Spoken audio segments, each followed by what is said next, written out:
Hello friends, good morning. গৃহিণী টুকিটাকি আরও একটি নতুন ব্লগে তোমাদের সবাইকে ওয়েলকাম। আশা করছি তোমরা সবাই ভালো আছো। তো আমি সকাল সকাল চলে এসেছি রান্নাঘরে। সকালে সমস্ত কাজকর্ম সারা হয়ে গেছে, আর এখন চাপিয়ে দিয়েছি হচ্ছে রুটির তরকারি। আজকে সকালবেলা রুটি দিয়ে করব হচ্ছে কুমড়ো দিয়ে আলু দিয়ে পেঁয়াজ দিয়ে একটা তরকারি। ফোড়নে দিয়েছি পাঁচফোড়ন। এই পাঁচফোড়ন ফোড়ন দিয়ে কুমড়ো আলুর তরকারিটা একটু মিষ্টি মিষ্টি করে রুটির সাথে খেতে খুব ভালো লাগে। পেঁয়াজ না দিলেও খুব ভালো লাগে, আর পেঁয়াজ দিলেও আর একটু ভালো লাগে বেশি। তো অন্যদিন পেঁয়াজ ছাড়া করি, আজকে ভাবলাম যে একটু পেঁয়াজ দিয়েই করি তরকারিটা।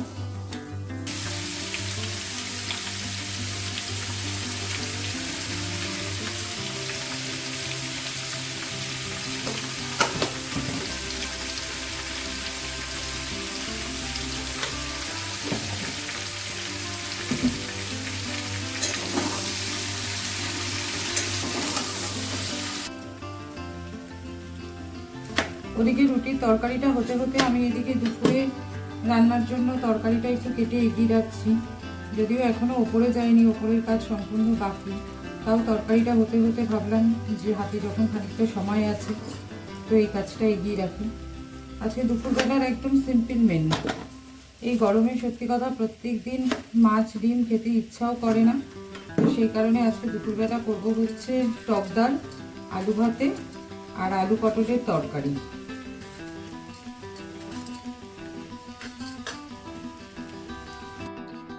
জলখাবারটা খেয়ে দুপুরের সবজিগুলো সব কেটে রেখে চলে আসলাম ওপরে। এবারে ওপরের কাজগুলো সব কমপ্লিট করব।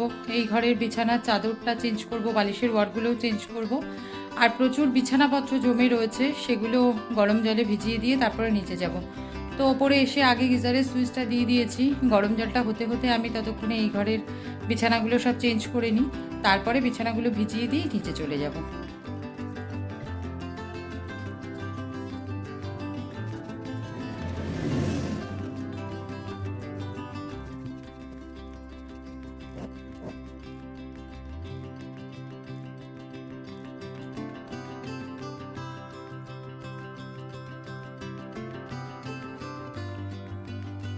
হয়ে গেল বিছানার চাদরটা চেঞ্জ করা, বালিশের ওয়ারগুলোও একেবারে সব চেঞ্জ করে নিলাম। বিছানার চাদরটা চেঞ্জ করতে তো সময় লাগে না, হয়ে যায় ফটাস করে, কিন্তু এই বালিশের ওয়ারগুলো খুলে আবার ভরতেই অনেকটা সময় লেগে যায়। বিছানাগুলোও সমস্ত গরম জলে ভেজানো হয়ে গেছে। এবারে নিচে যেয়ে ঝটপট রান্নাটা সারবো। নিচে এসে রান্নাটা শুরু করে দিয়েছি। আলু পটলের তরকারির জন্য পটলগুলো ভাজা করতে বসিয়ে দিয়েছি, আর টক ডালের জন্য এদিকে ডালটা সেদ্ধ করতে বসিয়েছি। তবে ডালটা একটু বেশি পরিমাণে সেদ্ধ করতে বসিয়েছি, তার কারণ হচ্ছে আমার ছেলে যেহেতু টক ডাল খায় না, সেই জন্য ওর জন্য ডাল সেদ্ধ তুলে রাখবো। এই মুসুরির ডাল সেদ্ধটা খেতে ও খুব পছন্দ করে। এমনি পেঁয়াজ ফোড়ন দেওয়া ডাল হলেও সেটা খেতেও ভালোবাসে, কিন্তু টক ডাল কিছুতেই পাতে নিতে চায় না। আর পটলগুলো ভাজা হতে হতে এখানে আলু পটলের জন্য মশলাটা তৈরি করে নেব। এর মধ্যে নিয়েছি হচ্ছে আদা, কাঁচা লঙ্কা আর জিরের গুঁড়ো, ধনের গুঁড়ো। আমি ওপরে যাওয়ার সময় ছেলেটাকে রুটি তরকারিটা দিয়ে গেছিলাম, আর এখন এই আপেলটা কেটে দিলাম। আলু পটলের মশলাটা আমার কষানো হয়ে গেছে, এবারে জল দিয়ে দেবো। আর এদিকে ডালটা সেদ্ধ হয়ে যাওয়ার পরে আমার ছেলের জন্য তুলে রেখে এর মধ্যে আমটা দিয়ে দিয়েছি। জল দেবার আগে এর মধ্যে ভাজা পটলগুলো দিয়ে দিয়েছি। ভাজা পটলগুলো দিয়ে দু একবার ভালো করে নাড়িয়ে চাড়িয়ে কষিয়ে নিয়ে তারপরে জলটা দেব। ডালটা সেদ্ধ হয়ে যাওয়ার পরে ডালটা নামিয়ে নিয়ে প্রেশার কুকারে আলুগুলো সেদ্ধ করতে দিয়ে দিয়েছিলাম, আলু সেদ্ধটা মাখবো বলে। আর আলু পটলটা হয়ে যাওয়ার পরে এখানে ডালটা ফোড়ন দিয়ে দিয়েছি, নুন মিষ্টি সব কিছু দিয়ে দিয়েছি। আর আমাদের বাড়ির টক ডাল মানে কিন্তু নামেই টক ডাল, সেটা কিন্তু একদমই টক নয়, সেটা পরিমাণ মতন মিষ্টি। মিষ্টি ডালটা খেতেই সবাই পছন্দ করে, আমিও মিষ্টি ডালটা খেতেই ভালোবাসি। রান্নাটা আমার কমপ্লিট হয়ে গেছে। এই হচ্ছে আলু পটলের তরকারি, আর এখানে রয়েছে টক ডাল, আর আলু ভাতেটাও হাতা দিয়ে একটু ঠেসে রেখেছি, ওটা খেতে দেবার আগে মাখবো। সন্ধেবেলা চা খাওয়া হয়ে গেছে বেশ খানিকক্ষণ আগে, আর মা এখন আমাকে দিয়েছে হচ্ছে একটু মুড়ি চানাচুর। আসলে আমি বলছিলাম একটু খিদে খিদে পেয়েছে, তা মা তখন বললো মুড়ি চানাচুর খাবি, তাই আমি বললাম যে দাও তাহলে। তো মা এখন আমাকে এনে দিল মুড়ি চানাচুর।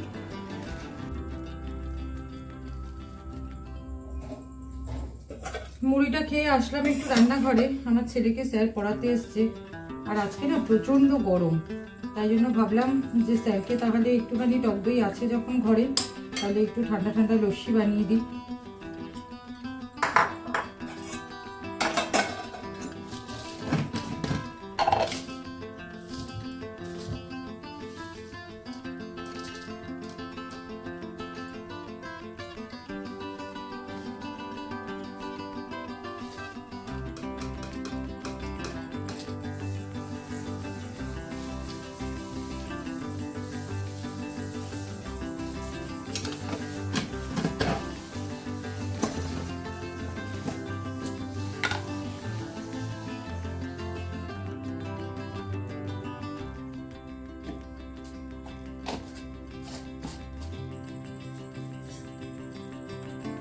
হয়ে গেছে, মিক্সিতে একদম খুব ভালো করে ফেটিয়ে নিয়েছি।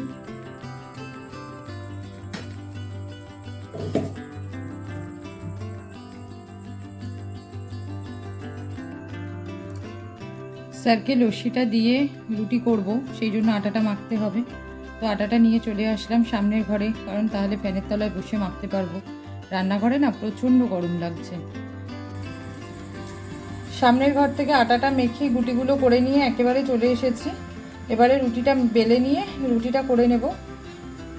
চাটুটাও বসিয়ে দিয়েছি গরমে, আর একদিকে ভাতটাও চাপিয়ে দেওয়া হয়ে গেছে।